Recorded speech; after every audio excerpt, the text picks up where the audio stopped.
আরে বাবা কি আশ্চর্য, মনে হচ্ছে তুফান মেল ছুটছে। কি খাবি বলবি না? মনে হচ্ছে হোটেলের মেনু কার্ড দিয়েছে। ওই দেখো এটা মেনু কার্ড কেন দেবে? তুই কি খাবি সেটা? আরে এই সময় কেউ মাছ ভাত খায় না। আরে তাহলে কি খাবি বল? আরে এমনি হালকা ফুলকা কিছু, মানে এই ধর গিয়ে মানে গিয়ে লুচি লুচি বুঝে গেছি, লুচি খাবি তো? হ্যাঁ মানে লুচি খেতে আমার খুব লোভ হয়। হ্যাঁ কিন্তু মানে একটি সমস্যা হচ্ছে কি বলতো, মানে কি বলতো অম্বল হয়ে যায়। আরে একটা সিট দিয়ে দেবো। না অম্বল হয়ে যাবো। তুই বরং একটা কাজ করে, তুই কম তেল দিয়ে তুই করে দে আমাকে, পরোটা করে দে। পরোটা? পরোটা খাবি তো? হ্যাঁ পরোটা। আচ্ছা ঠিক আছে, কি পরোটা খাবি বল? এমনি পরোটা খাবি না আলুর পরোটা খাবি? না আলুর পরোটা। আলুর পরোটা খাবি, বাহ খুব ভালো কথা, আলুর পরোটা তোকে করে দেবো।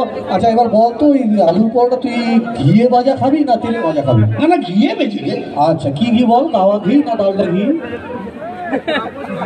গাওয়া ঘিয়ে বেঁচে দে। গাওয়া ঘিয়ে ভেজে দেবো, বাহ। কিরকম খাবি বল? মানে গোল পরোটা না চৌকো পরোটা?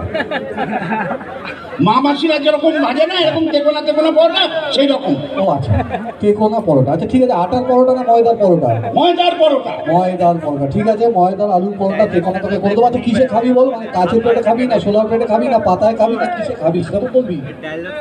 কেন তুই একদিন তোর বন্ধুকে খাওয়াবি, তো তুই কেন প্যাং সোলার প্লেটে দিতে যাবি কেন? কাঁচের প্লেটে দে। আচ্ছা ঠিক আছে, কাঁচের প্লেটে বড় দিয়ে দেবো, তার সঙ্গে তো একটু তরকারি ফরকারি লাগবে। তো কি খাবি? এত কথা বলিস কেন?